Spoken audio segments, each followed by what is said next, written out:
하나님의 말씀은 야고보서 2장 8절부터 9절까지 두 절을 봉독해 드리겠습니다. 너희가 만일 경에 기록한 대로 내 이웃 사랑하기를 내 몸과 같이 하라 하신 최고의 법을 지키면 잘하는 것이거니와 만일 너희가 외모로 사람을 취하면 죄를 짓는 것이니 율법이 너희를 범죄자로 정하리라. 아멘. 두 절 말씀 읽었습니다. 계속해서 우리가 이 새벽에 야고보서에 있는 말씀을 통해서 하나님이 우리에게 주시는 교훈과 진리를 찾고자 합니다. 어제 드린 말씀을 잠깐 복습하면은, 어제는 참 믿음이라고 하는 것은 첫째는 사람을 외모로 취하지 않는다. 두 번째는 서로 구별하지 않는다. 이 두 가지라고 말씀드렸습니다. 그런데 사람들이 주님을 믿는다 그러고 교회를 다니면서도 이렇게 사람을 외모로 취하고 서로 구별해서 당을 만들고 파벌을 만드는 이유가 뭔가? 그거는 하나님이 어떤 분인지를 잘 몰라서 그렇다. 그렇게 말씀드렸습니다. 우리 하나님은 어떤 분입니까? 사람을 외모로 취하지 않습니다. 그렇기 때문에 세상에 가난한 자를 택하셨다. 여기 5절 말씀에 나와 있는 대로 하나님은 가난한 자를 택하셨다. 왜 그렇게 하셨습니까? 왜 힘있고 능력있고 가진 것 많고 배운 거 많고 그런 사람들을 택한 것이 아니고 왜 가난한 자를 택하셨을까? 그건 하나님이 사람을 외모로 취하지 않기 때문에 그렇습니다. 그렇기 때문에 다윗이라는 사람이 왕이 될 수 있었고, 또 베드로나 야고보 같은 사람들이 예수님의 제자가 되었습니다. 또 저와 여러분들이 하나님의 자녀가 된 것도 우리 하나님이 우리를 외모로 취하지 않았기 때문에 가능한 겁니다. 그렇기 때문에 이렇게 하나님이 선택한 사람들을 짓밟고 무시하는 것은, 그것은 하나님을 대적하는 것이고 신성을 모독하는 것이다. 어제 말씀을 드렸습니다. 그렇기 때문에 이 참 믿음의 소유자는 하나님이 택하시고 또 하나님이 자녀로 삼아주신 그런 사람들을 조금 가난하다고, 조금 모자라다고, 조금 부족하다고 짓밟거나 무시해서는 안 되는데, 우리가 그렇게 하지 않으려면은 오늘 본문 8절에 보니까 사랑의 정신이 있을 때 가능하다는 것을 보여주셨습니다. 여기 8절 말씀에 보면은 너희가 만일 경에 기록한 대로 내 이웃 사랑하기를 내 몸과 같이 하라 하신 최고의 법을 지키면 잘하는 것이다. 그렇게 말씀을 했어요. 여기 경이라는 말이 나오는데, 이 경은 구약 성경을 말하는 것입니다. 구약 성경을 말하는 거예요. 아직 성경이, 신약 성경이 완성되지 않았던 그런 시기이기 때문에 일반적으로 그 당시에 경이라 그러면은 그거는 구약 성경을 말하는 거예요. 많은 사람들이 이 구약에는 아주 준엄한 율법의 말씀이 있을 뿐, 이 사랑을 강조하는 그런 말씀이 있을까 그렇게 의심하는 사람들도 있는데, 사실은 이 구약 성경의 그 가장 중요한 주제 가운데 하나가 사랑입니다. 여러분들이 레위기 19장 한번 다 펴주시길 바랍니다. 레위기 19장 한번 보시길 바랍니다. 레위기 그러면 우리는 주로 이 복잡한 제사 제도에 대한 말씀, 또 엄한 율법의 말씀들이 기록되어 있다 그렇게 생각하는데, 이 19장 18절 말씀에 보면은 어떤 말씀이 나와 있습니까? 거기 보면은 원수를 갚지 말며 동포를 원망하지 말며 이웃 사랑하기를 내 몸과 같이 하라. 나는 여호와니라 그랬어요. 여기 이 말씀에 보면은 이웃 사랑하기를 내 몸처럼 하라. 얼마나 귀한 사랑의 교훈이 여기 담겨져 있습니까? 우리가 누군가를 사랑한다, 형제를 사랑한다. 그럴 때 그 형제 사랑의 기준은 내 몸이라는 거예요. 내 몸처럼. 우리는 내 몸은 누구든지 아끼고 사랑하지 않습니까? 그래서 보약도 먹고 어떻게든지 건강을 지키려고 할 수 있는 일을 다 하고 얼마나 투자를 많이 해요. 그런데 이 구약 성경의 레위기에서 이웃을 사랑할 때 기준은 내가 나를 사랑하는 것 같이 사랑해야 된다. 그게 기준이라는 거예요. 얼마나 사랑의 정신을 여기 강조하고 있어요.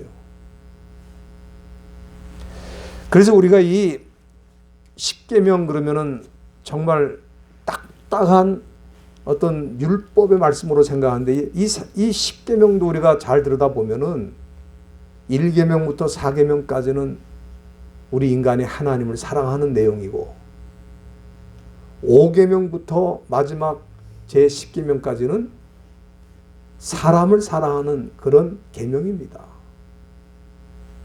우리가 이 부모를 공경하거나 살인하지 않거나 간음하지 않거나 도적질하지 않거나 거짓 증거하지 않거나 또 탐내지 않는 거, 이게 다 뭡니까? 그게 다 이웃 사랑이죠. 사랑할 마음이 없는데 부모를 공경할 수 있겠어요? 왜 사람을 죽이고 간음을 하고 도적질을 합니까? 거짓 증거하고 탐내는 이유가 뭐예요? 그거 다 우리 이웃을 사랑하지 않기 때문에 일어나는 일들이에요. 그렇기 때문에 우리가 이 사랑의 정신을 가지면 결코 그런 일을 할 수가 없는 것입니다. 그래서 이 십계명도 그 핵심은 그 사랑이라는 것을 우리가 이해할 수 있는데, 오늘 본문으로 돌아가서 이 야고보서 2장 8절 중간에 보면은 이 사랑이라고 하는 이 법이 최고의 법이라 그랬어요. 최고의 법. 여기 8절 중간에 나와 있죠. 최고한 법이라. 그렇게 지금 우리 성경에 나와 있는데, 이 최고한 법이 뭐냐? 최고의 법이라는 게 뭐냐? 이게 바실리코스라고 하는 말이, 최고라는 말이 바실리코스인데, 그거는 우리 영어로 말하면 로열, 그러니까 왕적인 왕의 법이라, 그런 뜻입니다. 이 최고의 법이라는 것은 왕의 법이라는 거예요. 다른 말로 하면은 왕의 명령과 같은 법이라는 말이에요. 여러분들, 우리가 지금은 왕조 시대가 아니지만은 옛날에는 왕이 말하면 그걸로 끝입니다. 죽을 사람도 살아날 수가 있고 살아야 될 사람도 죽는 거예요. 그게 왕의 법입니다. 그러니까 이 사랑의 법이 왕의 법이라는 건 뭐냐면은 이웃사랑, 형제 사랑하는 이 법을 지키는 사람은 다른 법도 얼마든지 지킬 수 있다, 그런 뜻입니다. 다시 말하면은 사랑의 법이 최고의 법이고 최후의 법이다. 그래서 우리가 참 가난한 자, 약자를 참 무시하는 것을 그렇게 세상에서는 대수롭지 않게 생각하잖아요. 네? 이번에도 한국의 뭐 법무부 차관이라는 사람이 그 운전기사를 술 처먹고는 그냥 때리다가 걸렸는데, 그거를 그냥 경찰에서 무죄로 그냥 기각시켜버렸어요. 그게 뭡니까? 내가 좀 힘이 있으면 힘 없는 사람들은 두들겨 패도 아무렇지도 않다는 거야. 어떻게 그런 사고방식을 가진 사람이 법무부의 어떤 대표적인 역할을 하냐 이 말이에요. 그 왜 그렇습니까? 이 사랑의 최고의 법을 무시하고 사는 거예요. 법 이전에 사람을 사랑하고 사람을 아끼고 사람을 존중하는 이 정신이 무너진 사람이 어떻게 법무부 일을 하는지 내가 잘 모르겠어요.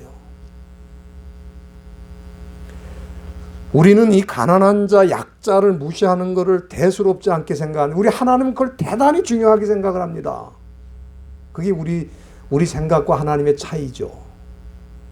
그런데 이걸 세상에서 그렇게 하는 거는 워낙 세상이 그렇게 되먹었으니까 그러지만, 우리가 만일 교회 안에서도 그런 모습이, 그런 어떤 흔적이 나타난다면 그거는 하나님을 모독하는 것입니다. 하나님을 모독하는 거예요. 오늘 본문에 보면은 9절 말씀에 뭐라 그랬습니까? 너희가 만일 사람을 외모로 취하면 죄를 짓는 것이고 율법이 너희를 범죄자로 정하리라 그러지. 범죄자로 정한다 그랬어요. 그렇기 때문에 참 믿음의 소유자가 되려면은 우리는 가능하면 사람을 볼 때 어떤 외모나 어떤 그 사람의 상황에 따라서 사람을 보려고 하는 그거를 빨리 극복을 해야 돼요. 그리고 가능하면 그 사람의 영혼의 가치, 하나님이 그 사람을 어떻게 보실 것인가, 그 관점으로 빨리 트랜스폼, 바꿔야 돼요. 우리 믿는 사람들이 그 훈련이 안 되면은 교회 생활하면서도 세속의 가치와 기준을 그대로 끌고 들어와서 그걸로 적용하고 사람들을 대할 수밖에 없다는 거예요. 근데 실제로 그렇다 이 말이지. 지금 야고보가 섬기던 야고보 공동체에도 지금 그런 일이 일어나고 있는 거예요. 그렇다면 지금 오늘날 이 시대 교회들은 안 그런가? 그렇지 않죠. 세상 기준으로 사람을 보거나 대하는 일들이 비일비재하게 일어나고 있는 것입니다. 사실 우리가 어떤 때 보면은 참 인간이 두려워요. 인간이 두렵습니다. 악한 자를 보면은 우리가 다시 만나고 싶지 않아요. 참 어떤 때는 어떤 사람은 얼굴 보는 것도 끔찍한 사람들이 있어요.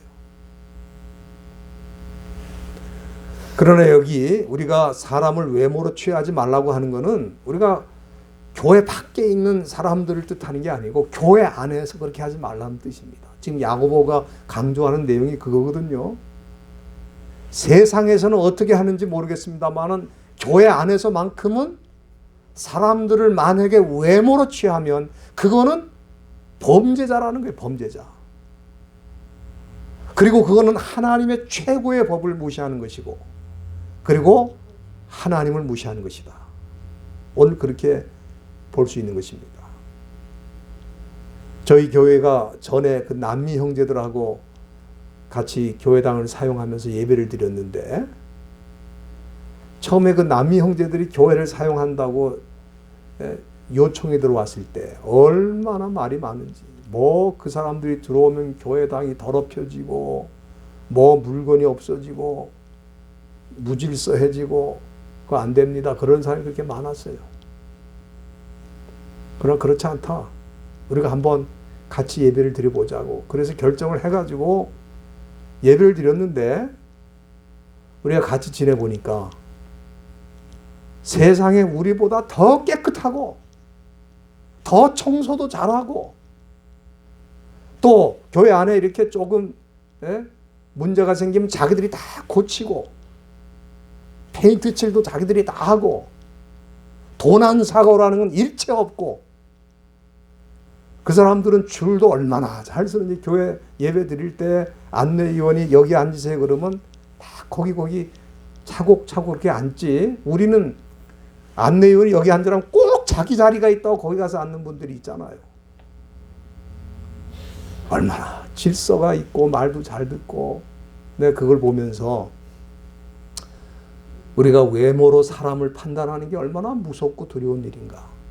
특히 믿는 사람끼리 외모로 판단하는 것은 그런 최고의 법을 어기는 것이기 때문에 범죄자라는 거예요. 지금 야고보는.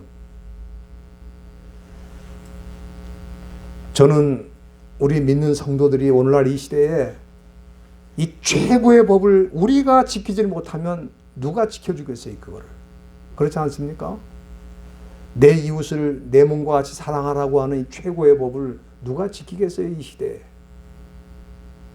그렇지 않습니까? 믿는 사람들이 교회 안에서 그 일을 못하면 그걸 지킬 수 있는 법은 이 세상 어떤 곳에도 없습니다.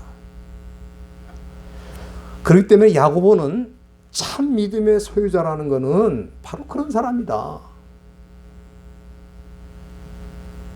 하나님의 최고의 법을 지키고 그 법에 따라서 사람들을 대하고 움직이고, 여기 8절 끝부분에 보면 그렇게 하는 사람이 잘하는 것이다 그랬어요. 잘하는 것이다. 다시 말씀드리면 그것이야말로 참된 믿음을 소유한 사람이다, 그런 뜻입니다. 저와 여러분들이 그런 믿음의 소유자가 되어서 이 마지막 때에 모두가 사랑이 없다고 부르짖고 탄성하는 이 시대에 하나님께서 우리에게 보여주신 참 사랑을 보여주고 전하는 그런 귀한 성도들이 다 되시기를 주의 이름으로 축원드립니다. 기도하시겠습니다. 하나님 아버지,